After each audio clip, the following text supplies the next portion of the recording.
and thank you very much for travelling to be with us. We really appreciate your time. I'm really pleased with the results from the Sound Check project. Thank you to our evaluators who did all of the analysis. Really good, significant results that we'll just talk about in more detail today. And I can tell you that we put in to the Department for Education for a further year of funding to move the project forward and move to a model which includes having centres of excellence and a kind of certification process for those schools that are showing good practice. And we found out a few days ago that we have been awarded that funding. Now, it's not as much as we put in for, as it never is. And there's still a kind of negotiation process to go through about the exact shape of what we will be doing. But it is a credit to the people who take part that the DFE have recognised the good results in this way. So we're really, really pleased with that. And from my point of view, what it does is it sends a really clear message to the Department of Education that good, well-structured intervention works, and that it works not only with children who may be at risk of dyslexia, but also in terms of generally children who are struggling with their phonics and their literacy skills, that this is something which can be done, which does improve prognosis for those children. And that, I think, is something we really needed in a very rigorous way to be able to prove. We knew that was the case, but we needed to be able to prove to the Department of Education that was the case. And this project has done that, so I'm really, really pleased. And without any further ado, I will hand over to Bino Rogers, who's one of our marvellous team evaluators. Okay, well, what I'm going to do is tell you a little about the story of today. And I think, as Kate said, one of the most exciting things is that against each of the three areas that we were hoping the intervention would have an impact, we've actually succeeded in doing that. So that would be around the improvement in phonics skills, tick. It would be around the improvement in phonics teaching within schools. So increasing teachers' confidence to be able to teach phonics within the context of teaching reading. And also improving the engagement of SEND children with literacy issues in learning. So tick, all tick, tick, tick, which is really, really very good news. So what we're going to do today, we're going to share the findings of the evaluation, and we're also going to look to the future and next steps. We've got a nice little journey to go through. First, we've got Liz, who is going to do the big picture, the what, why, where, when, and how of the project over the last, is it 2 years? And then we're going to hand over to the great Max Kaplinski. Kovalevsky, it's Polish and I'm dyslexic, so obviously I wasn't going to be able to read it. And Max is going to provide the headline data and to let you look in a little bit more detail at the impact of this intervention over the last couple of years. And then we are going to have some case study review where we're looking at some of a short, sharp analysis of the key successes of the project from the perspective of those who've been involved in it on the ground. And what we want to do is sort of round up the day with thinking about what's been in this for you and what's next for you, for your organisation, and from your perspective, what would be the best ways forward to build on the strengths of this project. Now, that's as brief as I've ever been in my life, and that was as brief as ever you've been as well. So, without further ado. Thank you, Bea. Right, now I'm going to try and switch over from these slides to a different system. So,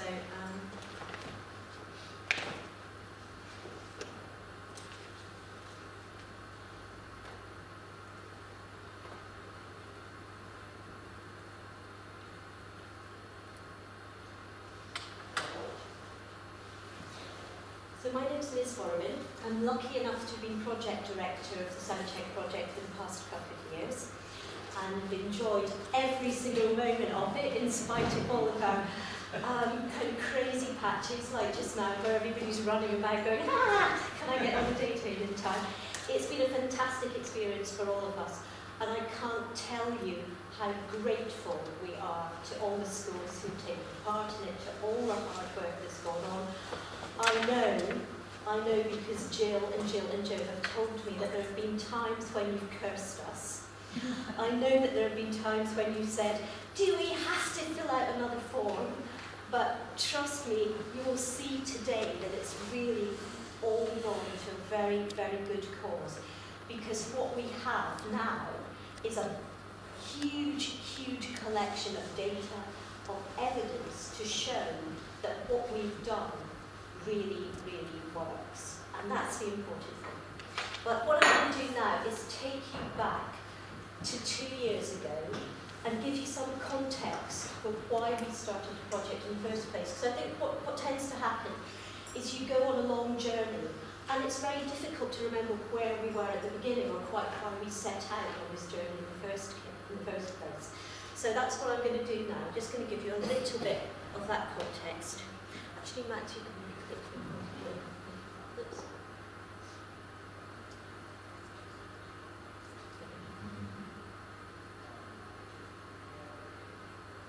So, what we're going to do is just look at 5 different areas: the background of the project, the project structure, a little about the intervention itself, of which you'll hear much more when the project managers are speaking.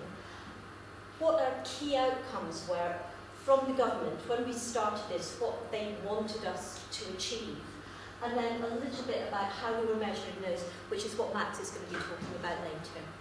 So first of all, the project background.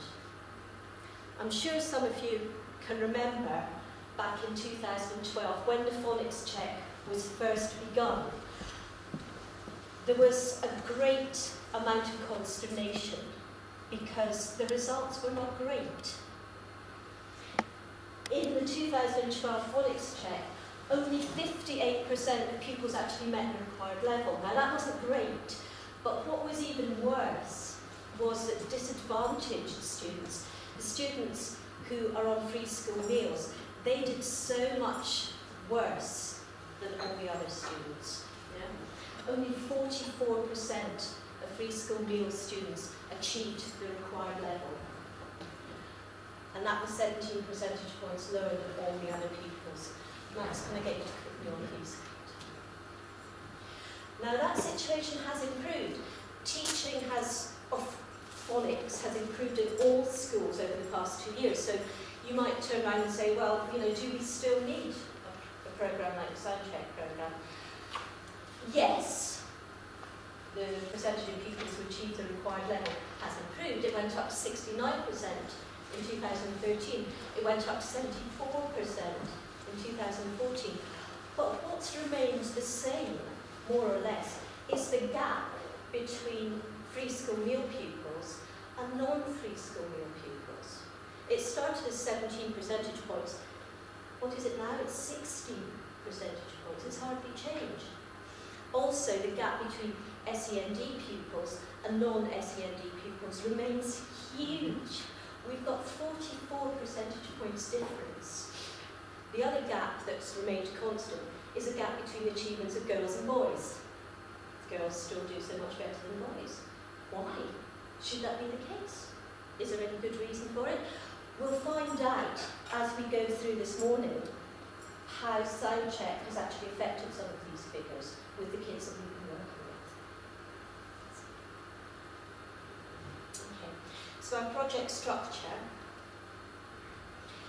is a 2-year project, as Bea said in the first place. We started out in March 2013. We're due to come to an end at the end of this month. We decided that we were going to work in 3 areas: Manchester, Leeds and Swindon. And in each of those areas we were going to have 9 schools. In those 9 schools, in our first year, we recruited 20 students. Some schools couldn't quite give us 20, so some schools gave us slightly more than that. Our children were recruited in our first year into 2 cohorts. So cohort 1 was made up of children who had failed to meet the required level in the phonics check twice in a row. They hadn't got there in 2012 and they hadn't got there again in 2013. Then our cohort 2 was children who hadn't met the required level for the first time in 2013. As we moved into the second year of the project, we've recruited a third cohort, and those are the children who didn't meet the required level in 2014. So altogether, over the 2 years, we've worked with a total of 894 children. Whew. That's incredible, isn't it? I know when you're working with your own children, you think, oh yeah, this project is working with a small number of children. But 894 is incredible. So we've affected positively, for the most part, the lives of those children and their families. Okay. So the intervention programme itself was designed to be a 20-week intervention. The intervention started with children being pre-tested to give us an indication of the standard that we're working at. And then the 20-week intervention programme contained at its end a further post-intervention testing. In the first year of the project, we were delivering sessions that were an hour long to cohort 1 children and 30 minutes long to cohort 2 children. We took account of feedback that we had both from class teachers and specialist teachers at the end of year 1 who said, you know, an hour is a bit long for children to concentrate and half an hour isn't really long enough for us to get our teeth into what we're doing. So now, in the second year, all children are having 40-minute sessions. A key part of the project was that the intervention should be delivered by specialist teachers, teachers who have specialist training from Dyslexia Action and have a knowledge of dyslexic type issues. This was not to say that we believed that all the children who were taking part in the project were dyslexic, because that wasn't the case.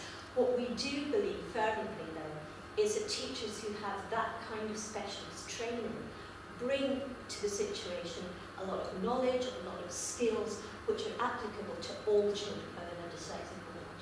And that's certainly paid dividends, I think, in the children that we've worked with. There were 2 further points that we thought gave a really unique aspect to this project. One was that we were recruiting volunteers to work with children. We knew that we didn't have the funding to have specialist teachers going in every single day and working with the children. But we know that out there's a body of people in the general public who want to give their time and who can really give their time in a very positive and meaningful way to helping these children. So volunteers were recruited by our project managers, by Jill and Joe, and they were trained and they came into the schools to do extra reading and extra phonics games with the children on the days when the specialist teacher wasn't there. And that's been a great benefit to the project as well. The other thing that was happening was that we were delivering whole school training and parent-carer workshops in all of our schools. And they were organised by Springboard for Children, from whom we've got Carolyn here today. Carolyn Clark works with Springboard for Children, and Carolyn recruited our trainer Alex, who delivered those training sessions. The intervention itself, you who work in the schools know about the intervention. I'm not going to say much about it. Also, when the project managers talk about their case studies or talk about what was considered to be the most effective part of the intervention, basically it was always intended to be a small group with a maximum of 4 children. In some cases this year we've been working with groups as small as 2, and that's really been useful. The core resource for the sessions was the active literacy kit, but that was supplemented by other activities like playing swap cards, which the children love. I think if we had to leave anything in schools after this intervention, everybody would be saying, swap cards, swap cards. That's what we want. The focus was on taking children right back. And I know that when we started, from the feedback that I've had from teachers, from project managers, that sometimes there was an element of, what are you doing here? Why are you going so far back? Why are you teaching children the alphabet, for God's sake? We were doing that because that's what you have to do with some of the children. They just don't have the confidence But anyway, the project managers will talk about much more about that. Our aim was to take children back to where they needed to be so we could build up a strong foundation, because without that foundation, anything else that you put on top just goes and falls off. So, what were we aiming for? Our key outcomes. We wanted to improve the phonics skills of participating children. We wanted also to show that through improving their phonics skills, we could improve their confidence and thereby improve their learning behaviours, improve their attitudes towards school, improve their enjoyment of the learning process, make them feel much more part of the whole thing. Okay? Because if you can do that, if you can capture children in the early years, as we know, then that's going to hopefully iron out so many of the problems that they encounter as they get older. Okay? We wanted to show that we could improve the engagement of SEND children particularly, because remember, there was that huge gulf, that 44 percentage points gulf between SEND and all other children, so we wanted to show that. And also, in schools, we wanted to help improve the general attitude that teachers had towards a knowledge of phonics. I think when the phonics check first started, there was a deal of negativity towards it. Teachers were saying, well, we know about teaching phonics, we know about how our children do in phonics. But I think sometimes the early years teachers have a great amount of knowledge about phonics, but further up in the school, at Key Stage 2, teachers don't necessarily have that knowledge.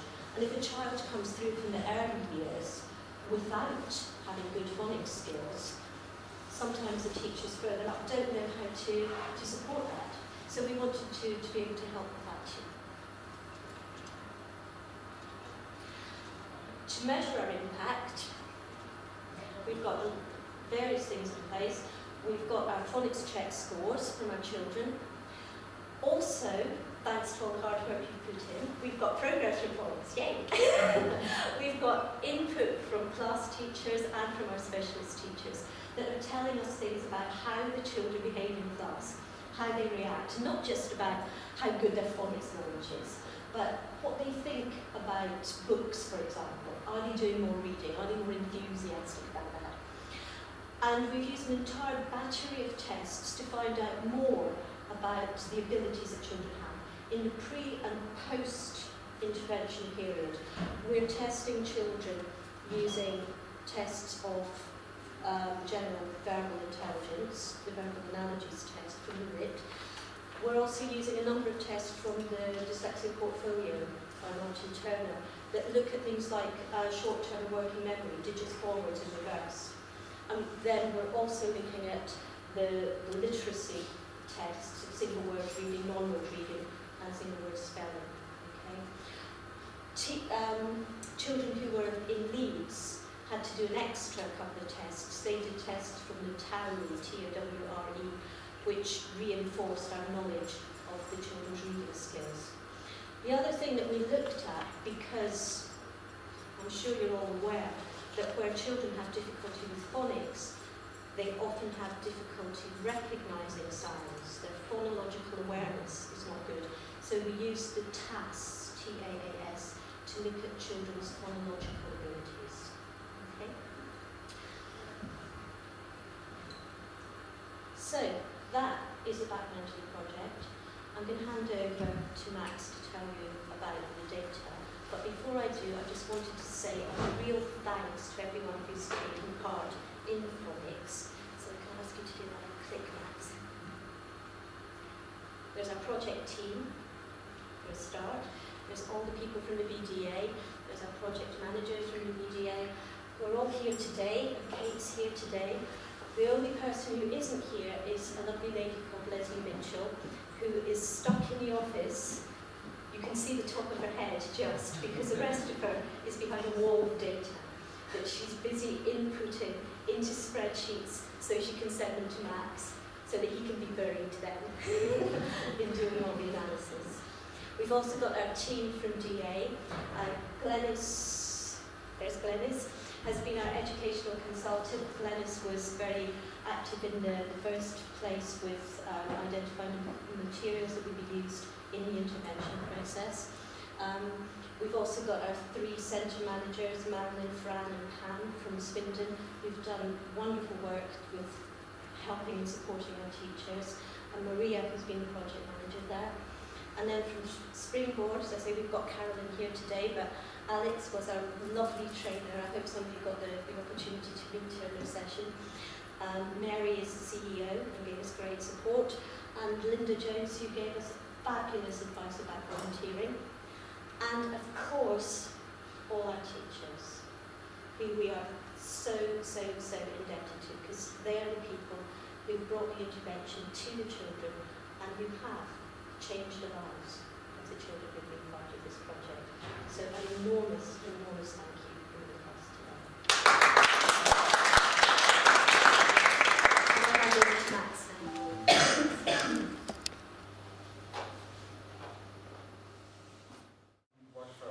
We were involved in the quantitative side of the evaluation, so looking at some of the numbers that have been coming through all the data that's being fed back to us.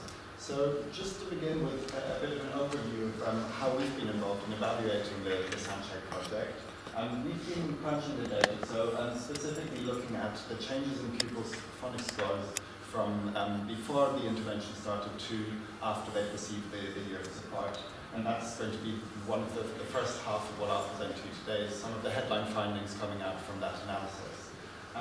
We've also looked at the impact on pupil attitudes to school and learning behaviours, as well as literacy skills. So just some of around the attitudinal things beyond just the pure numbers of the phonics scores. And again, I'll be presenting a few findings from that in a bit.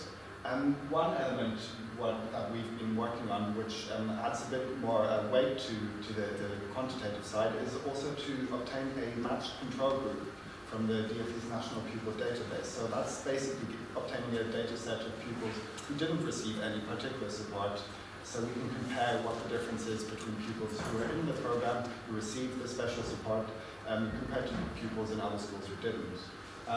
But just as a small caveat, today's findings are just the headlines. We've got more work to do as the data comes back to us, so over the next few weeks I'll be busy under those piles of paper data myself. And specifically, things we'll be looking into further is looking at more different subgroups, so things I haven't presented today, I'll mention that, as well as how the performance in other screener tests, so as Liz was mentioning, some of the things like the active literacy tests, or the dyslexia portfolio tests, to see how those relate to the pupil attainment in the phonics check. So before I present the findings, just to give an overview again of the cohorts. I know you've just heard some of this, but it'll be useful in having this in the back of your minds as I present the numbers. Cohort 1 were in the program last year, and they had not met the required standard twice before receiving the intervention, and took the third reset for them in the summer of last year. Cohort 2 also received the support last year, and at that point they had not met the required test once before, and then did the reset in June of last year. Cohort 3 is currently going through the program, so we don't have the data for that yet, which is why I won't be mentioning cohort 3 any further this morning. And then finally, the control group, which we obtained from the DfE, that is being matched to have the same characteristics as those pupils in cohort 2. So they also had not met the required standard once before and did one reset. And I'll go into how the control group works in a little bit. But without further ado, just here are the headline findings. So what this shows you, first of all, in the column on the very left, is what the average scores, the average phonics scores were for pupils before they received the support of the program. And then the green arrow shows very positively how scores have improved to June 2014, which is when they did the reset after having received the year of support from Soundcheck. So just looking at the numbers for all pupils, so that's cohorts 1 and 2, we can see that they started off with an average score of 18.9 when they didn't meet the standard the first time around.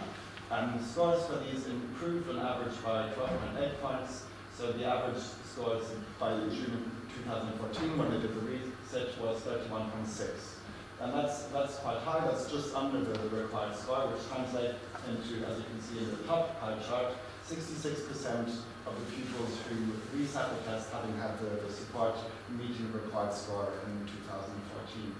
And just to the right of that, the 95%, that's how many pupils showed any improvement in scores, not necessarily to the required score, but just improving their score on the reset. So those are all very, very positive indicators. The scores have improved, the program has been successful in doing that. Splitting out the two different cohorts, so we're comparing cohorts 1, which had not met the required standard twice before, and cohort 2, which had only not met it once before.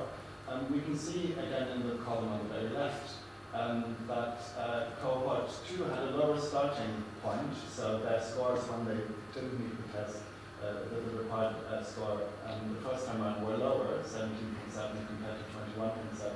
But they showed a stronger improvement than those who were in cohort 1. So those who had already not met the required score twice before. And in the end, cohort 2 had a greater average score in the 2014 reset. 72% of those passed the required score in 2014, compared to 59% in cohort 1. And similarly, 98% in cohort 2 improved their score at least somewhat compared to 93% in cohort 1. And that difference between the two cohorts, to some extent, isn't that surprising, because we already knew those in cohort 1 had not met the required score twice before, 2 years in a row. So in a way, they could be considered as potentially more difficult cases of children with particularly difficult needs compared to those in cohort 2. So that's the overall picture, which is very positive. What gets particularly interesting is when we compare pupils that received the supportive sound check in the 3 areas to those which were in the control group, which we obtained from the DFE. So just a very short few words on how we obtained that control group. Basically, we asked DFE to give us a database which matches the characteristics of cohort 2 on a number of different measures. So things like the date of birth, the gender, ethnicity, free school meal status, as well as the score they've received when they first didn't meet the test in 2013, the required score. And that enables us to compare what the impact was in pupils who received the supportive sound check compared to those who just advanced to the next school year in a typical school but didn't receive any particular extra support. And as you can see, comparing those two groups, the control group also improved their scores. And again, to an extent that is to be expected, they're a year older, they've received another year of schooling. But comparing specifically the impact on the phonics scores, we can see that in 2013 they started off at the same level, because we made sure the data set was matched to the same level at 17.7 points. And pupils in cohort 2 of the sound check program improved their score by 14.8 points, whereas those in the control group only improved theirs by 13.5 points, so which takes them to a mean of 32.5 for the cohort 2 compared to 31.2 for the control group. So basically what that's saying is pupils in the sound check program improved their scores more strongly than those who didn't receive any particular support. And these differences are statistically significant, so we can with confidence say that there has been a positive effect of the program in terms of the pupils having greater increases in scores. And although the difference in the mean scores doesn't look very large, 31.2 for the control group compared to 32.5, actually that translates into a slightly larger proportion meeting the required score in 2014. So we have 72% of pupils in the cohort 2 who received the special support met the required score, compared to 65% in the control group. And again, that's a significant result. Also looking at the percentage that increased their scores, 98% in the cohort 2 improved their scores compared to 96% in the control group. So again, what we're seeing here is that the pupils in the program have performed more strongly than those in the control group. What we also did is look at the results based on some subgroups. So we've looked at gender and free school meal eligibility so far, and as I mentioned earlier, we'll be doing more of this kind of analysis for the final report. But for now, just comparing boys and girls in the groups. So this is again looking at boys in cohorts 1 and cohorts 2, and girls. And you can see that, as was mentioned, there was an attainment gap to begin with. So in 2013, when they took the phonics check before the program came along, boys got an average of 18.2 points in the check compared to girls who had 19.7. But as you can see in the green arrows, the boys actually tended to do better in terms of improving their score than girls.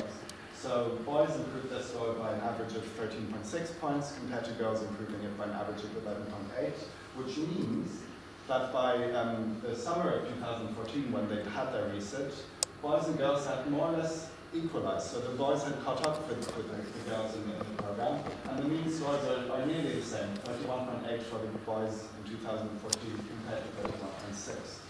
So, and that difference isn't particularly large. Similarly, when we look at the percentages meeting the required score, the boys are actually a little bit stronger than the girls. So 68% of boys met the required score compared to 64% of girls.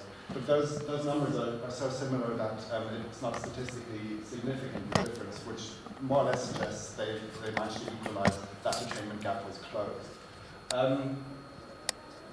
I don't have it here on as a diagram, but it's also interesting to compare whether there was this effect for the boys in the program compared to the boys in the control group, so those that didn't get any specific extra help. And what we did find is that indeed the boys in the control group didn't show this kind of stronger performance compared to the boys that received the program support. So the attainment gap continued to exist for boys in the control group, those in a typical school that didn't get particular support. Their scores continued to be lower than that of the girls, and fewer boys met the required score than girls for those that didn't receive the support. So that's a really good result, that the program seems to have helped the boys close the gap, which wouldn't have happened otherwise. In a similar vein, we've also looked at the breakdown by free school meal eligibility. And again, to start off with, so in the left-hand column, before the intervention, when they took the test, the check in 2013, the free school meal eligible children had lower scores, an average of 17.7 points, compared to those that weren't eligible, who had 20.0. And there's a bit of a similar effect we can see here, that the free school meal eligible children improved their scores more strongly than those that weren't eligible, which suggests a sort of particular targeting or help for those children that are eligible, which may have had greater needs. The mean scores are still a little bit lower for the free school meal eligible pupils in 2014, but the gap has certainly been reduced, and indeed the difference isn't particularly large anymore. Similarly, for the percentage meeting the required score, the free school meal eligible ones are still a little bit behind, but not by very much compared to their peers who weren't eligible. And again, comparing that to the pupils in the control group, so those that weren't in the program, that didn't get special support, the free school meal eligible ones continue to have a larger attainment gap compared to those that did get the support. So again, the picture seems to be suggesting that the program helped those free school meal eligible pupils, if not quite catch up, then get very close to their peers, which wasn't an effect we observed for the control group, so normal pupils not receiving special support. So that's all for the phonics scores at the moment. But like I said, we'll be looking into further things like SEN status, as well as things like first language, just to see if we can find similar sort of effects or special benefits for children of those characteristics. Just for the remaining time, I also wanted to look at some of the findings on some of the attitudes and behaviors, the more qualitative statements. So first of all, here you can see a series of statements on literacy skills, which class teachers of the children in the program were asked to report on at the start and at the end of the year. And in the table for each measure, you can see the percentage that improved to some extent on that measure, the percentage that didn't show, or where teachers didn't report a difference in their behaviors, and the percentage that got worse. And so for each of the measures, so things like showing greater accuracy in their knowledge of the letter sound correspondences, or for being able to blend sounds with greater accuracy, tends to be that just over half of the pupils weren't reported by their teachers to have had any change, either good or poor, but quite a strong proportion did improve as well. So we had 37% of pupils were said to have shown greater accuracy in their knowledge of letter-sound correspondence at the end of the year compared to at the start, or 40% were said to have improved on being able to blend their sounds with greater accuracy. What we also did was combining those three measures, so looking at how many pupils improved on at least one of them in the course of the year. And if you tot all of that up, just half, 50% actually did improve on at least one of those three measures. So that's pertaining to literacy skills as reported by the class teachers.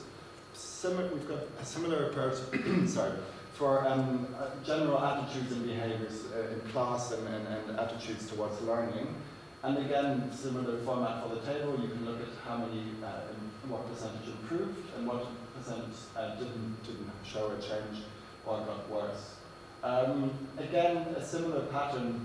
The largest segment seems to be that for each individual measure there was no change reported by the teachers, neither good or poor, but there are strong proportions as well that improved on some of the measures. So for example, on whether they're more engaged in class, 32% of pupils improved over the course of the year. Or showing improved concentration, we have 33% that improved, or being more interested in books and more willing to read, 40% improved over the year.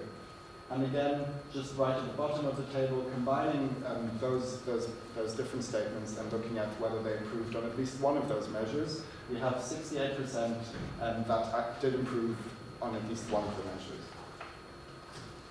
Finally, again, the same approach, but this time from the reports that the soundcheck program teachers made on the pupils. So you and your colleagues reporting back on a series of slightly different measures.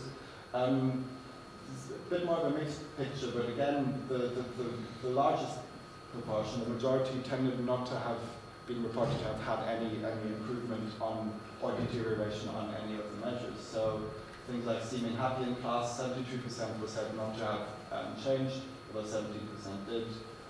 This ranges down to things like being focused when working alone, where 30% were said to have improved, and so on. And just again, at the bottom of the table, we've looked at combining all of those measures and looking at the proportion that improved on at least one of the measures, and 61% did improve on at least one of these different measures. So this last table sort of compares across those three different types of reports. So we've got the program teacher reports on attitudes and behavior, the class teacher reports on attitude and behavior, and the class teacher reports on literacy skills. And in the first column, we're looking at the percentage that improved out of all the pupils across those measures for each one. And just looking at the very bottom row, this combines all the different measures from the three slides we've just seen, just to see how many improved on at least one of those different measures of attitude, behavior, and literacy. And 88% did. So a vast majority of pupils improved on at least one, if not more, of the measures. Similarly, we've looked into how that distinguishes between those with identified SEN and those without identified SEN. So that includes, for the SEN children, any child with SEN with a statement, without a statement but with school action, or without a statement but with school action plus. And actually, as you can see in the very bottom row, combined across all the different measures, there is not a huge difference between those pupils with no identified SEN and those with an identification there. So 91% said, for 91% of pupils without identified SEN, they improved on at least one or more of the measures, and that compares to 87% of those with identified SEN. So that's not a huge difference, and a very strong performance for the pupils with SEN as well. And very lastly, just to sum up some of the findings that have come out so far, the headline findings, this specifically looks at the different key performance indicators for the program. So we've already heard about what the desired outcomes for the program were, and this just sort of puts the data we have so far against some of those. So around the outcome of improvement in phonics skills, we've seen that 72% met the required score in the research, which compares very favourably to the 65% from the control group that didn't receive the extra support. 95% of the pupils in the programme improved their phonics scores, so that's a very good result. And on the attitudes to school learning behaviours, 88% improved on at least one or more of the measures as well. So in terms of the outcome for improvement in phonics skills, that's looking very strong indeed. Looking at the second big row for improvement in phonics teaching within schools, we had a couple of measures to look into that. One was, again, the improvement in phonics scores, where we already know that the pupils did very well in that. Another one was around feedback data from following the training, and we've looked at, this is just for the first year, because we don't have the data for the second year yet, the whole impact of the whole school training. And from that, we had 79% of respondents saying that after the training, I now feel more confident in my ability to teach phonics. So that suggests that the confidence in teaching has improved as well. And as I said, we'll be looking into that for a year two once we crunch the rest of those numbers. Very finally, in the bottom row, we're looking at the improved engagement of SEND children with literacy issues in learning, and again, have a couple of measures there. We've already seen that SEND children tended also to improve across at least one of the different measures we were looking at, 87% did so. So that's looking positive. One thing we haven't looked into yet is any impact on attendance and exclusion rates within those cohorts. We're still waiting for the last figures from the DFE to come back so we can do the control and comparison as well. So just to very quickly sum up all of this, overall it's looking like a very, very good impact indeed on the pupils in the programme, and which says a lot about the success of the programme and everyone who's worked on it. That's all from me, but I wanted to give everyone time to reflect and then ask if you have any questions or thoughts or comments, please do ask them. I have to give everybody a couple of minutes at their tables, just to sort of absorb this in through the curve and think questions, answers, observations. We've got a few minutes before we have coffee, so we'd just like to do that, and then we'll come back to you and see if we get any questions. Now, we're going into the next part of the day, which is really exciting. We're going to hear of some of the successes of the project through the case studies. And you're going to go, Jill. Absolutely. Right, I'm just, I've said we should put crosses on the carpet, and I'm not allowed to move. I've got to Don't move in front of the objective. Right, I'm allowed to move into it then. Good morning. My name's Jill Swinhoe, and this is Jill Fernando and Joe Gregory, for those of you who don't know as well. I cover the Leeds area. Jill is Manchester, I think there's quite a lot of you know that here, and Joe is in Swindon. And as regional project managers, we have had the privilege of working with the Soundcheck team on the ground, and Soundcheck is very much a team effort. As we've heard, the data tells us many good things about the success of this project, but just as vital is to listen to the voices of the Soundcheck team on the ground, the viewpoints, the observations of people who have experienced the practicalities of Soundcheck. And that is what we're hoping to do. Sorry, brilliant. Through these case studies. Now, what we wanted to do is capture and document the voices of the people working in Soundcheck, and we've done this through 3 case studies, one in each area. And you're probably wondering, how did we choose the schools that we did the case studies in? And Karen and I were just talking that last summer, I don't know if you can think back to last summer, that glorious summer, on one of the hottest, I think it was actually that day, at that time, the hottest day that summer, wasn't it? I think it was later, there were even hotter days. We all gathered together in London with OPM in a room, and we looked at the various characteristics of all our schools, and we chose 3 schools that we felt reasonably represented, were a reasonable representative sample of all the schools. And then in the autumn term, the three of us visited each of those schools and we conducted interviews using set questions designed to elicit viewpoints rather than lead. And we've had a lot of careful guidance from OPM on how to structure those questions. And it involved all the stakeholders of people actually working the sound check. So we had, of course, the specialist teacher. We also had the school contact, who was often somebody who was on the senior management team in the school, head teachers, the class teachers involved in both years, teaching assistants who worked alongside specialist teachers, and the volunteers. Now, with the parents and the children that are actually on the project, rather than more formal interviews, we conducted a series of focus groups to elicit their viewpoints, but again, they were very carefully structured.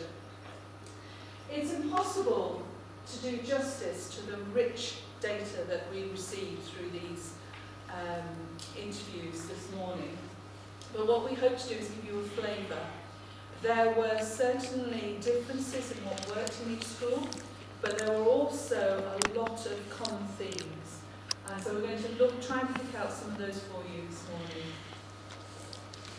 So, Jill did these slides, and it took me a while. SMT, Senior Management Team. The Senior Management Team, we asked them to think back to the summer of 2013 and tell us what motivated them to get involved in sound check right back in the beginning. And these are just some of the things that people said. They liked the fact that the intervention was aimed at the younger children, those in year 2 and year 3. So we're talking about children who are 5, 6, 7 years old. And that very much fits into the government's way of thinking at the moment, is that identifying needs early and intervention early. And so that's sat well with schools. They felt that the intervention sounded well structured. Each of the schools received a very clear letter which detailed exactly what was going to be happening, how many children we needed on the project, the groups, how long the groups would be lasting, all this sort of information. And so it was quite clearly spelled out from the beginning. Of course, they like the luxury of being able to access the expertise and the training. I think that's one of the things that makes sound checks stand out, is that specialist teacher. And that certainly was, schools saw that as a luxury, having a specialist teacher involved. But also the Springboard training, the whole school training, and that we've heard about, and the parent workshops. They were seen as a valuable thing. And then it goes without saying the basic thing of having extra support. Schools, of course, are delighted to get any extra support for these children who need extra support. And then some schools actually had identified improvement phonics, a need to improve phonics teaching in their school as their school improvement plan. And so that was part of it as well. Okay.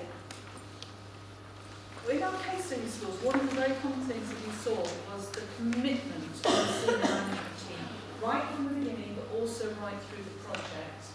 And the way that they very much took on that information, and then they were willing to be flexible and rearrange staff to accommodate how things were going and provide us with teaching assistants, etc.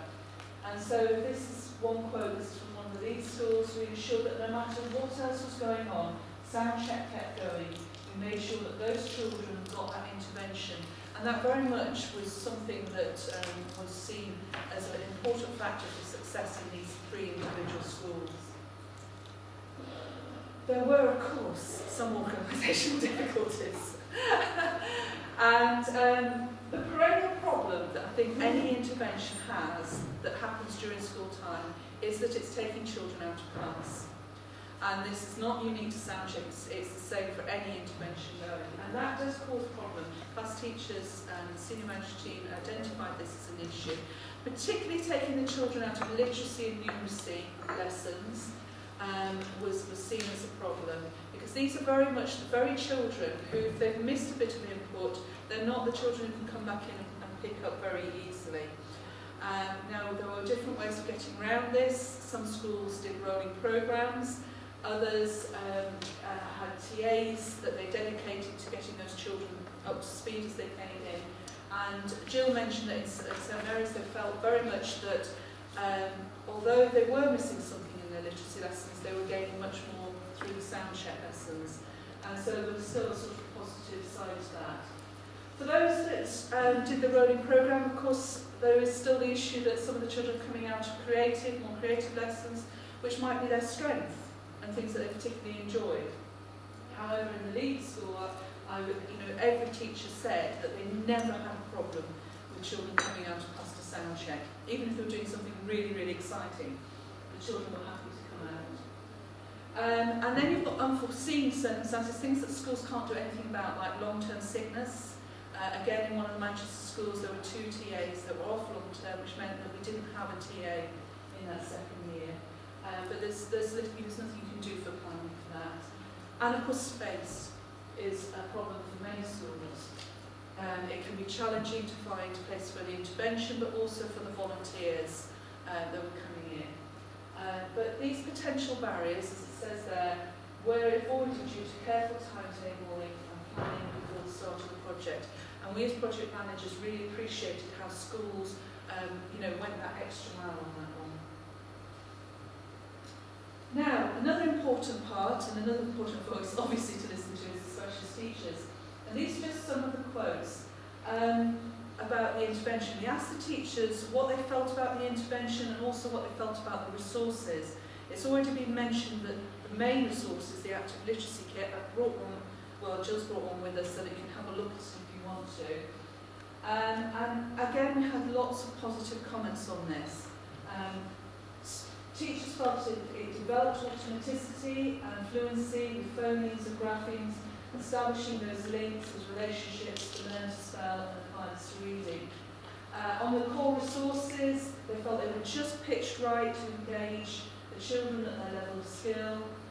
And this is a big one at the bottom, enabling the children to practice in a safe environment, learning to ask questions and understanding that it doesn't matter if they make mistakes. Now, many of these children were afraid to try, to have a go at things and lacked confidence. And one of the things that class teachers, specialist teachers all noticed was that many of these children gave confidence to have a go, even if they weren't getting it right every time. And that was tremendous. Right, okay, so this one, I'm going to go in a little bit more depth about the elements of what actually happens in a lesson. Now, this has all come out of the case study. This particular set of things have come out of the Leeds case study. So this is what the Leeds specialist teacher was saying she does in her sessions, but very much it was very similar from all the others as well. And so the elements that she felt some of the main elements were this, that when she started a lesson, she started with reviewing learning.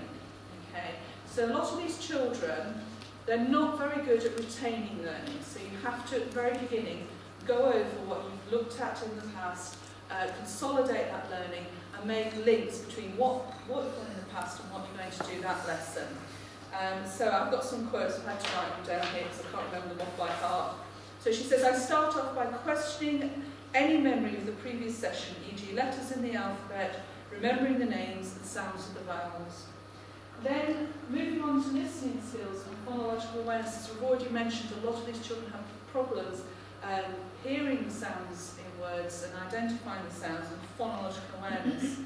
And so she says, I train them how to listen and how to focus. We do paired work, independent work, listen to the sounds in the beginnings, the middles and ends of words, and listen to vowels and counting syllables. So lots of work around.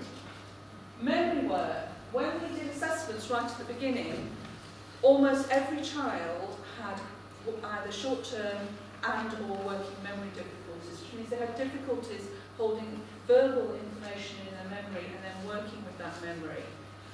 So that was something that comes in. So the teacher teaches the children strategies on how to overcome those difficulties. And I'm going to show you, when we finish this slide, I'm going to show you one of the exercises which brings out some of these elements, particularly this memory work and giving children strategies on how to deal with that.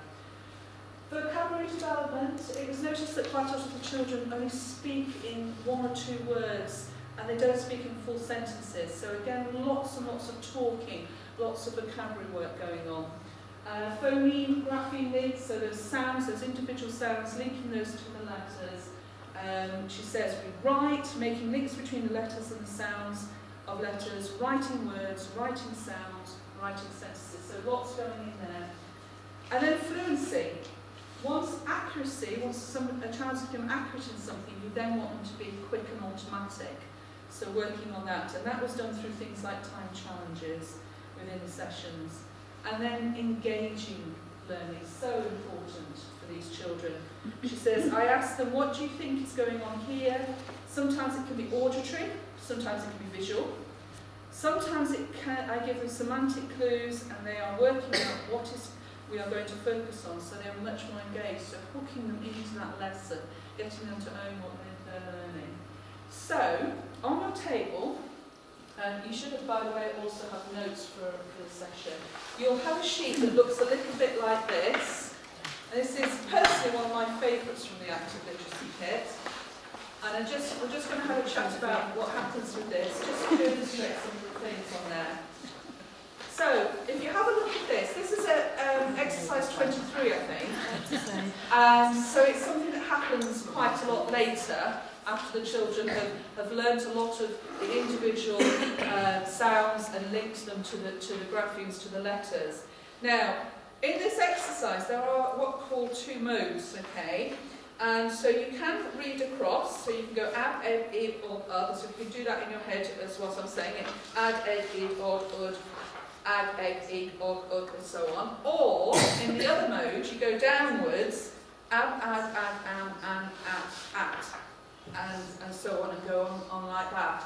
Now, I know some of you already know the answer to this, but maybe just look at those. What different skills, why have 2 ways of doing it? What is the child required to do differently in one way, going across compared to going downwards, do you think? Well, after a while they remember how it goes. You can close their eyes. Yeah, okay, yeah, so you've got variety, yeah. And it's changing the beginning and changing the end, isn't it? Yeah, absolutely, yeah. You were going to say that, were you? Yeah, it's very, so it's actually looking at 2 different skills. So if you're going downwards, what you've got is the vowels staying the same and the consonants are changing.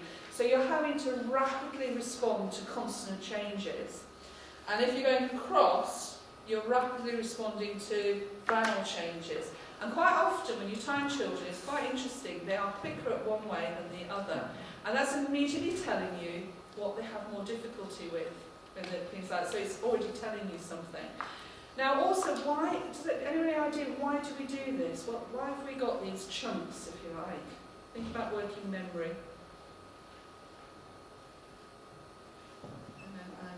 An awful lot of our children that we taught, even where they've learned the phoneme, grapheme correspondence in terms of individual lessons, we're really struggling on the blending bit. So if we chunk it for them, Now, those with the worst working memory will even struggle with holding, say, we talk about CVC words, consonant, vowel, consonant, simple words like cat. And when you're reading, I did try to see if I could find a pen so I could write it on there, but I'll have to just imagine it. When you're reading the word cat, a child will have been taught, and it's a very good way of teaching, and be able to decode it, act. But they've got to then hold those 3 sounds in their memory in sequence as they blend them. And for those with the worst working memories, that is an extremely difficult thing to do. So what we do is we take common endings, and you think of at, think of all the words, hat, sat, mat, etc. And we get these common endings and we teach them to chunk so that they've only got 2 pieces of information, k, at. And of course you can adapt and build this up as their reading progresses. So the word stamp, you can have amp, and you've still only got, instead of 5 pieces of information they've got to hold in their memory, you've only got 2. And these are really important skills for children with working memory. I've worked with children who have incredible difficulties, and by the time they've decoded properly accurately, they cannot hold that in their memory. Their reading's painfully slow, they cannot remember what they've read. Start chunking and you get that fluency.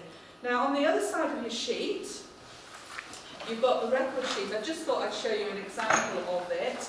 And it's nice, it shows you how it's recorded and how the teacher how it builds up. So you've got, first of all you record when the child first did this actual activity, then you record the first time they are accurate, and then when they achieved a target time, and then finally you might come back to it a bit later and check that they're still doing it just as fast, and you can sort of say that they've actually mastered that skill. And that is lovely. So that's another thing with the active literacy kit. So it really brings out all these elements here, the fluency, the reviewing, etc. that goes on. Okay, right, final slide. All our schools spoke incredibly highly of the specialist teachers and the contribution that they made. They appreciated the knowledge of the specialist teacher. They noticed that children had excellent rapport with the teachers. When we spoke to the children, we got such a positive response to the children. Not all, sorry. And they valued and this was a luxury, to be able to talk to the specialist teacher in more depth about individual children. I'm going to leave you reading that final quote as I hand over to Jill, who's going to go on to another of the important voices in the case study, and that's volunteers. Thank you.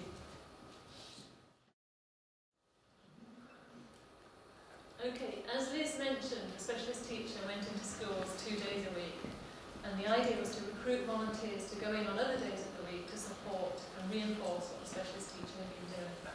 So I thought first of all we should probably look at who these volunteers were. In the case study schools, they fell really in 5 main categories. So parents and grandparents of children already at the school, volunteers who were already working in the school in a voluntary capacity, retired people, a number of retired adult literacy tutors in Manchester in fact, people who were training to be teaching assistants or who wanted to train to be teaching assistants and needed some experience, and also people on university courses, often training to be teachers or training to be speech therapists. So what was their motivation to volunteer? I think, talking particularly from Manchester, a lot of speech therapy training students, they really wanted to get hands-on experience of working in a school, of interacting with young children, building up that relationship.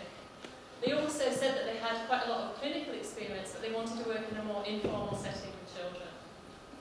One of them said that she learned various strategies on her course and she wanted to put them into practice, and the volunteer gave her the opportunity to do that. Other people wanted the opportunity to get some free training, I think, that would enhance their training either to be a teaching assistant or to be a teacher. So that really attracted them to the volunteering. What else was I to say? Oh, and another volunteer, she was already volunteering at a Saturday school, working with children. She was trained to work with adults, and she thought it would be a good opportunity to get training to learn about how children learn to read as well. Plus, she had a grandchild on the way, and she thought that would help. Thanks. It was very interesting to ask the volunteers what they felt about the training, because they all identified different elements that they felt would be really useful. So one volunteer said the best thing was the chance to meet other volunteers and to form a supportive group from the start. They could talk things over, they could discuss before they started volunteering, and then discuss how sessions went. And it was really useful to have that contact with each other. Others said that the introduction to phonics and to the phonics screening check helped them to understand what they were supposed to be doing and why. We played a video clip showing the pure sounds. A lot of the volunteers weren't familiar with the pure sounds, but they went home and practiced them. We showed the volunteers how to use the swap cards and various other games. And we also demonstrated different reading strategies that went down really, really well, especially the paired reading that a lot of people weren't familiar with. And they tried that out in their sessions. Another volunteer said it was very useful to have an information pack which she could then refer to as and when required with some of the terminology and different things that you couldn't necessarily take in on the first training session. And these are a couple of quotes about the training.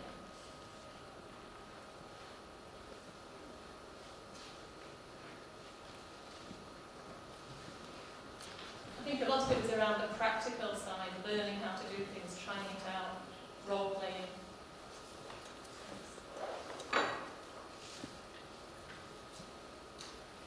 So the volunteers said that they really enjoyed seeing the improvement in the children. One volunteer talked about the satisfaction of that lights-on moment when a child really gets something. She said that she had one child who was reluctant to read a page at the beginning, and yet by the end, if they couldn't read the whole book, they were really disappointed. So it's this change in attitude. As I said before, we tried to place volunteers in schools on days that the specialist teacher wasn't in. And the rationale for that was that we didn't think schools would really appreciate having children taken out twice in the same day. And also that it would spread the impact of the intervention over the whole week. But I think the downside of that is that there's then a lack of contact between the specialist teacher and the volunteers. And some of the volunteers did report that. One said that she felt disconnected because she didn't have the opportunity to meet the specialist teacher on a regular basis. And although she was able to meet the Senko virtually every week, the Senko was very friendly, very welcoming, but she didn't have that in-depth knowledge of the intervention to be able to support the volunteer.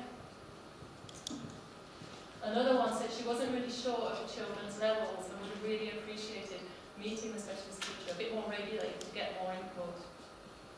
What we did try to do was to arrange an initial face-to-face meeting with the specialist teacher, and I think that worked really, really well. The specialist teacher was able to talk about the individual children, what activities might work for them.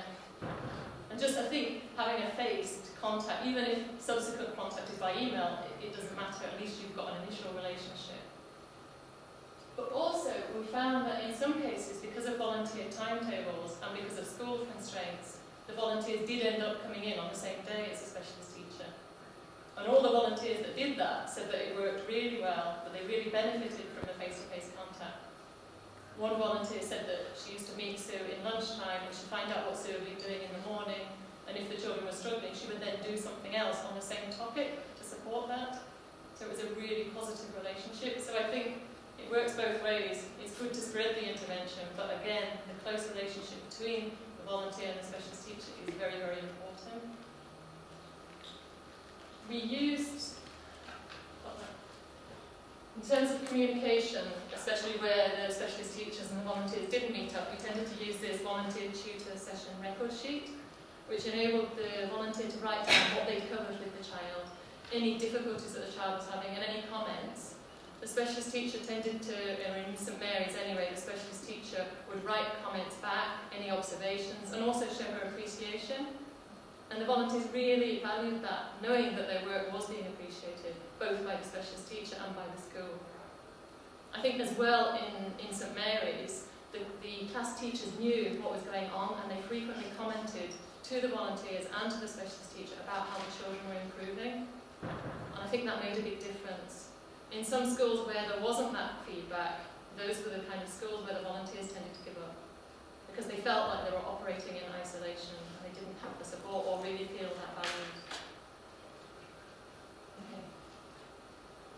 In terms of the senior management, in all three of the areas, the schools said that the volunteer component was really, really important. It was absolutely key, it was second to none, it was priceless for some of the quotes that we received. One head teacher said that she felt that the volunteers share the staff's determination that children shouldn't be allowed to fall through the net. And she said as well that the volunteers had taken on the school's positive behaviour management.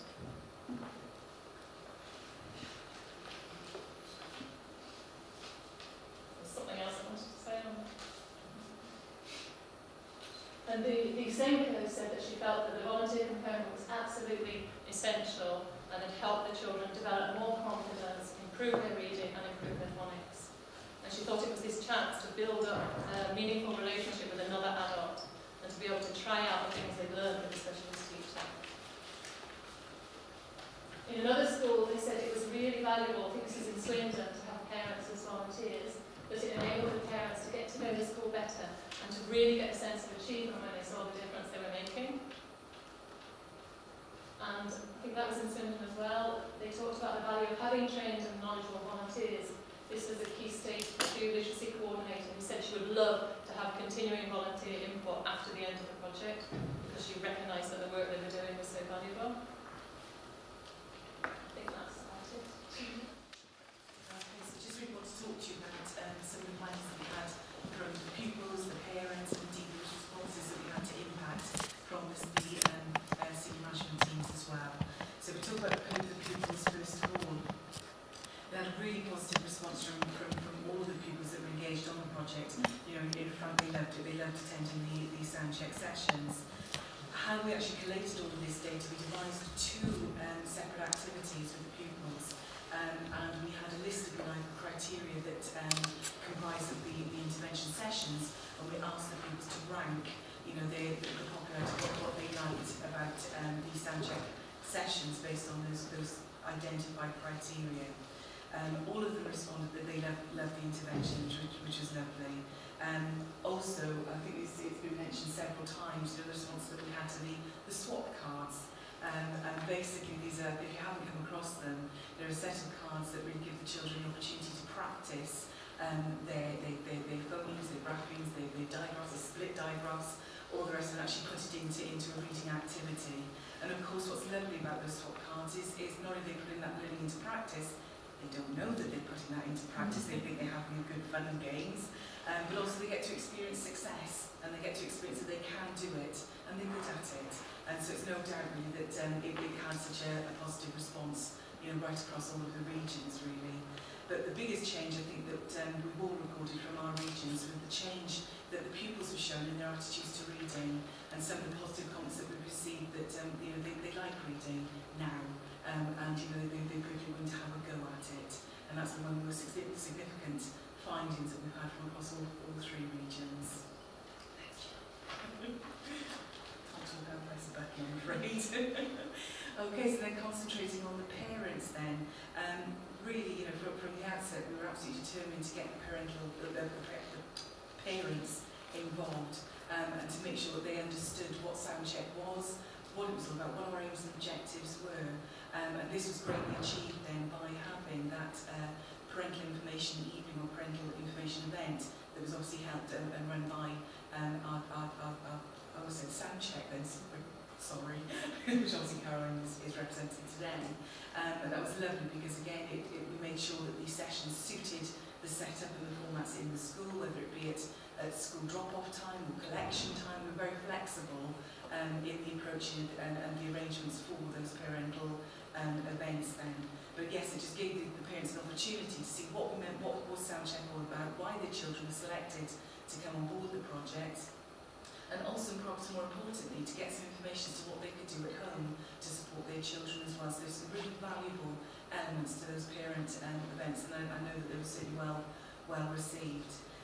So basic terms then, it also gave us an opportunity to introduce the parents to the project team, and I'm talking about the individuals within the schools, so school staff that were responsible for the project. So even if they didn't feel that they were able to perhaps raise questions during that parental event, they always had a point of reference and a contact that they could approach the school at a different time just to ask some questions, and that proved to be really valuable. Okay. However, when we're talking about the results of the project, it's not a case of don't just take our word for it, the results really do speak for themselves, and this has been a common theme really that we've seen throughout the morning, and to see some of the results that have been collated. I will stress again, because Jill, you said about how the schools were actually selected. I promise you we didn't select the schools that did best in the project. There was quite a criteria that we all agreed on at the first outset when we were talking about planning these case studies, and we're just really fortunate that the schools that we highlighted have all performed incredibly well. So again, the results speak, although we spoken about the cohorts previously, but again, just to clarify, those cohort 2 children, those are the children that started the project in year 2 and had failed the phonics screening check or not met the appropriate criteria for the phonics screening check for the first year. Those children then from cohort 1 at the time of joining the project were actually in school year 3 and at that point had not met the criteria for the phonics screening check twice. And so there was a definite identified need. And as you can see, the results there are very strong in both of those cohorts. And again, I think there's a common theme across all the 3 regions there as well. So looking at the impact then of the intervention as recorded then by the senior management team, and again, all of these results were collated from doing interviews as part of our case study activity, and just really collating the thoughts and the responses received from head teachers and indeed members of the senior management team. Of course, we acknowledge that it wasn't just sound check happening or occurring in our sound check schools in isolation. There are, of course, other things that are going on to support phonics. What we've done here is to really collate emerging themes that we've seen from the questions that we were asking and from those interviews that we conducted with the senior management team. And again, some of the comments collected are listed here. Confidence, certainly confidence in the children, seems to be one key headline message that has been reported right across all 3 regions. Intervention, as again I think as Jill alluded earlier, again one of the key headlines is the fact that the intervention actually provided a safe, very safe learning environment for those children who have been selected to engage on the project. One where they could have a practice, they could have a go. It was all right to make mistakes. And indeed to experience success, to actually to see that they got it right. And also it was lovely to actually be witnessing those intervention sessions and seeing how the other children within the intervention would actually reward and respond to one of their group members getting something right. It was a very, very positive learning environment. And that's something I certainly hope then when the children return to their classrooms that we're able to continue with, certainly having a go and having also adopting a can-do culture. Really, that's what's recorded here. Okay, sorry. And indeed, that's certainly reflected with the comments that we collected from the class teachers as well, the fact that they've actually seen that impact when the children have returned from intervention back into that learning environment. And again, you see some of the very positive comments that we collected here. I have to say, though, that we did have a real battle, didn't we? Just selecting 3 positive comments and 3 quotes from across our regions. We were very conscious of the time that we had for this presentation. We had to work very hard on ourselves to make sure we could fill 16 slides just with these comments, to be honest with you. So it's lovely to have had that kind of range and choice, to be honest. So really, all that remains for, and when I say all that remains, is for us to give a huge, huge thank you to everybody that's been involved in this project.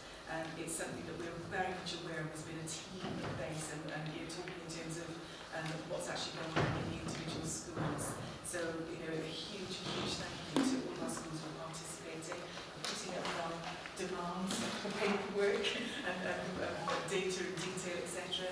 But also that thank you needs to extend certainly to our team of specialist teachers. It certainly needs to extend to the head teachers, the teaching staff, the volunteers, the pupils, and indeed the parents that have all been engaged in this project. I mean, thank you seems like just such a small 2 words to say, but the impact is there. We really are very grateful to you. And also thank you for your attention this morning, for coming along and to hear what we had to say about it as well. Thank you. Does anybody have any questions about anything that you've seen this morning? I think we've got a way that it goes. I think we've got a way that it goes. Can I just say one thing before we close up and move on to the next thing? You're probably thinking, where can I find out more about these case studies? Because obviously, as Jill and Joe have said, they've had to condense an awful lot of interviews into this presentation today. We will be making the case study reports available along with our final report, and that will be sent out to all schools so that you can access those and see them in more detail.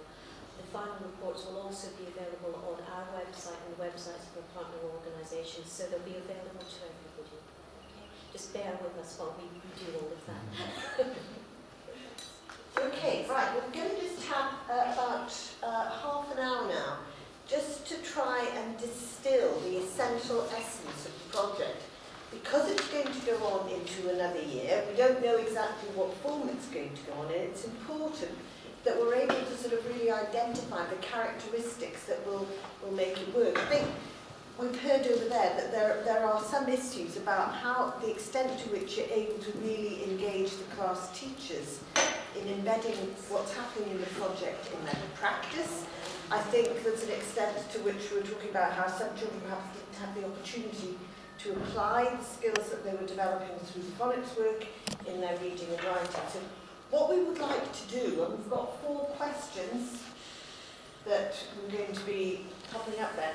The purpose of the next half hour is to distill the things that have made this project a real success in those schools, in those classrooms where it has probably worked most effectively, and to think about even better in, so that when we start out in another year, we're not going to have any feet to the back, we'll be all front foot forwards and able to make the greatest impact for the pupils that are involved. I was involved with this right from the very beginning, and I remember at the start there were some straggly bits because it was all coming together very, very quickly. Well, it doesn't need to be that way this time. We can actually start very strongly, I think. So what we would like you to think about to that end are what is that you've professionally that you've learned from this project that will inform your future practice. And that's either working with schools, with teachers, or with pupils, or with volunteers. What are the things that you've learned that you'll take away? Is that something they're obviously going to be wanting to take on in the project? Which elements of the project worked really well, distilling down these key ingredients? It seems to me that one of the key ingredients is that you get that buy-in of a leadership team that really embed the project within their school so that everybody knows it's significant and important. What would you change? It's important that we know about the things that you change as well. We've got another year, we've got success behind us. What is it that we can do to make this next year really successful, whatever form it comes in? And thinking about your organisation, where you sit within this project, what do you think will be taken forward regardless of what happens? And what would help you to do this? Particularly if the project funding extended towards that. So thinking about your organisation, where you sit in the project, what would you take forward and what would help with this? We're going to have about half an hour to do this. So are we sitting in the places that you can move about, or you can be like teachers always are and just stay sitting exactly where you are? All right, so 20 minutes, half an hour, just to have a think about this.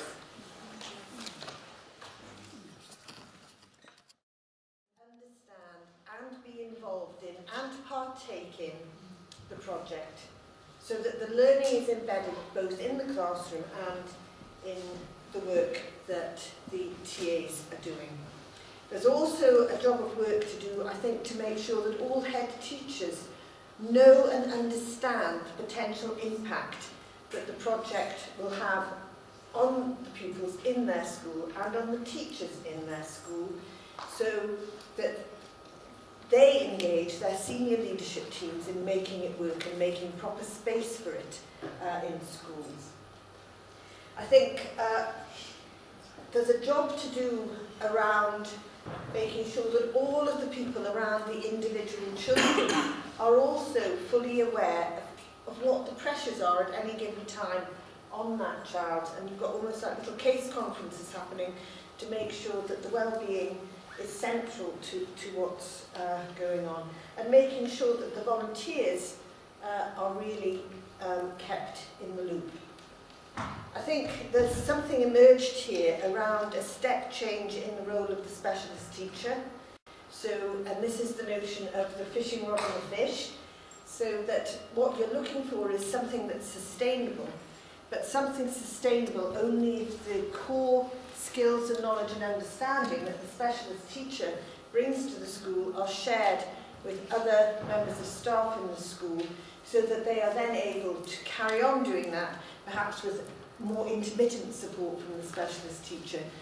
and to help people make that kind of step change in a job where they see themselves, it's my job to go in, and we've all been there, it's my job to go in and to work with this child, to it's my job to go in and facilitate other people working with this child as part of modelling and whatever else.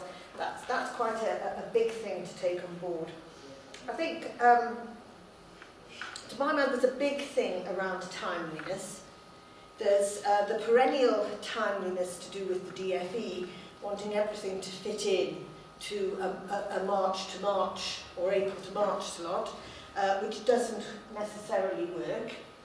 And I think somehow or other some compromise has to be arrived at so that you're actually thinking, I want to impact on the child. I was at a meeting with the DFE the other day, and it was to do with, well, needless to say, it was to do with reading.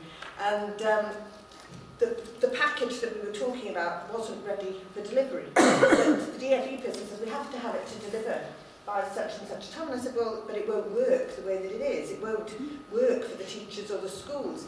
And the DFE person's attitude was, well, it's more important that we get something out there than we get it right. I totally disagree with that. And I think somehow that argument has to be had with the department, and people have been trying to have it for years, that timeliness is part and parcel of getting things right in education. So I think that's an issue to take forward. And alongside that, the top and tailing of the project so that you shift getting in there right from the first day of the September term, shift that back so the child has a chance to get embedded in the class and the class teacher has a chance to get to know the children before you start to do any intervention, and also step changing the end of the project so it moves closer to the time when the phonics check actually comes. I think as well with the class teacher, and this is part of the communication, but it's also the notion that seems to we've come back to quite often, or maybe it's just because it's so important in my mind, it's this notion of application in reading and writing. Phonics skills, knowledge and understanding are all well and good, but actually we want them to be keen volitional readers, understanding and able to engage with the curriculum.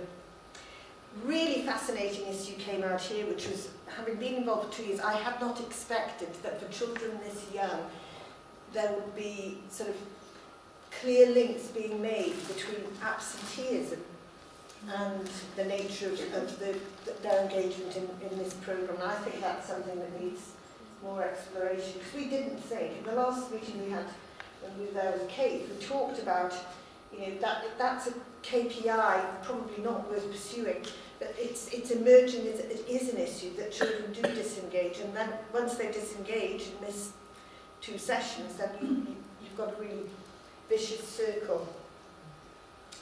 And again, this notion of really recognising the circumstances that the children are coming from to the project. So those were the main things that came out of this for me. What about, is there anything you think I've missed from our discussions today?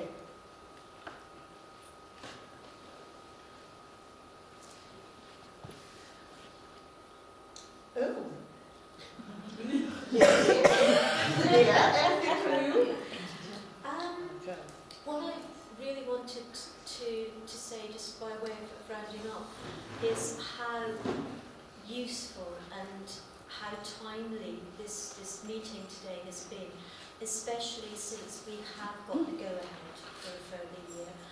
Clearly we've been thinking about what we want to do, and I'm really encouraged that many of the things that you've been saying today are very similar to the ideas that we have for going forward. I think, although nothing is set in stone at this point about what we are going to do in the coming year, I think it would be fair to you guys just to share a little bit of our thought processes with you about what we're going to try and do over the coming year of funding, because we didn't want to just be repeating the same things as we've been doing at the moment, but at the same time we wanted to keep what was good and what was best about sound check intervention, and to try to embed it in something that was wider, but also to do more in terms of the sustainability, because we have been aware that as we're reaching the end of this 2-year project, we're not where we wanted to be with it. In an ideal world, and looking back at all of these, how did you phrase it? Being with the what if, it wasn't a what if, it was a Even better if. even better if, even better if. Our vision of where we would have been if in the best of all possible worlds would have been that we had 27 schools now who were all completely autonomous, all completely independent, who had staff who were going, yes, we understand this intervention and we're going to run it by ourselves. We're not in that situation, and we've got to ask ourselves why we're not. And I think it's been so useful to hear your views on why we're not at that stage currently. But going forward into the next year, that has to be our principal aim. So the way that we're approaching that at the moment, is to keep a presence in each of our 3 areas, which will not be, because it can't be anymore, having 9 schools that we're supervising. But we're going to look in each of our 3 areas for a school that is prepared to be a centre of excellence school, who's prepared to have all of the responsibilities that being a centre of excellence school will involve. And the way we see it is that the Centre of Excellence school will continue to have a degree of support from a specialist teacher who's employed by us, who really will be handing over the responsibility of doing intervention programmes. At the same time though, that Centre of Excellence school will be just what it says on the tin. It will be a shining beacon to all the other schools in the area, and it will host meetings for teachers in the surrounding areas and says, come and see how we do it, guys. We've got it right. We're succeeding. This is what you have to do. So they'll be doing that with our help, but they're the ones who are going to take things forward. We will also be involving a further area, probably in Yorkshire, and we'll be redoing the sound check intervention there, trying to get things exactly right that perhaps we haven't got right this time, and exploring those ideas. But it's the idea of creating schools that are prepared to take responsibility rather than just be recipients of something that's given to them.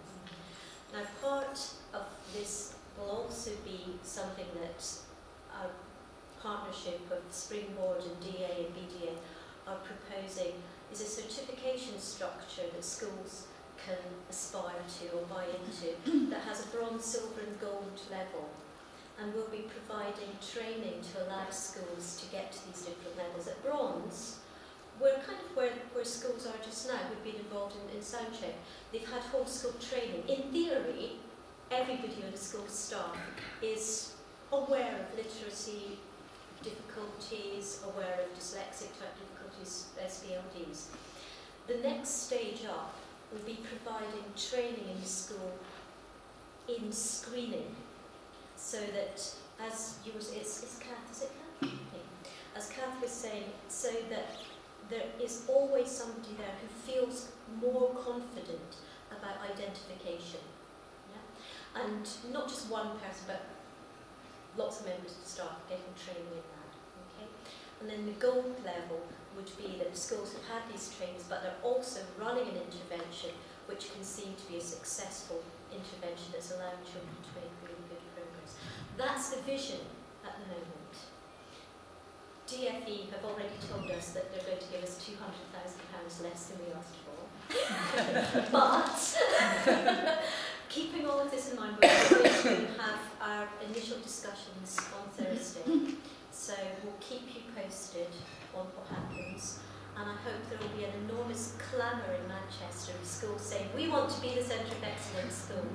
Because if we ended up with more than one school, who knows, we might be able to actually have more than one Centre of Excellence. Yeah? Why not?